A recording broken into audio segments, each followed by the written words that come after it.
Diolch i'r Brylwydd. Trefnydd, I'd like to request a statement from the Cabinet Secretary for Health and Social Care on the delivery of health services in West Wales. Now, in a few weeks' time, Hywel University Health Board will hold an extraordinary board meeting to consider the future model of delivery for 9 of its clinical services, and any changes to those services would, of course, have a huge impact on local patients. The 9 service areas affected are critical care, dermatology, emergency general surgery, endoscopy, ophthalmology, orthopaedics, stroke, radiology and urology.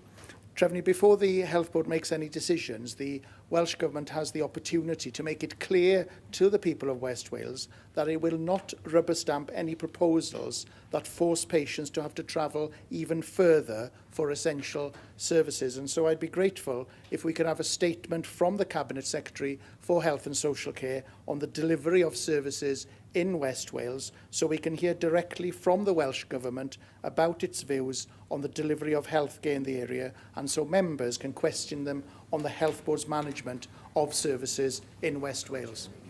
Well, thank you very much for your question, Paul Davies, and it is very important that the Health Board is having that special meeting to look at the services which of course are important for all your constituents in your constituency across the Health Board area.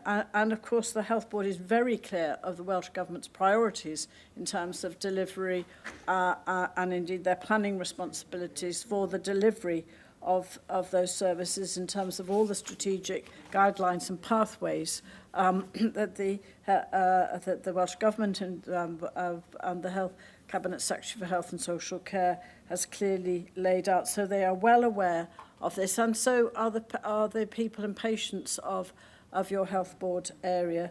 I think, however, it's also at this point really useful to mention the role of Llais in terms of the patient's voice, and I'm sure that they will be engaging. This is the, this is a first step, transparency, open Health Board discussions.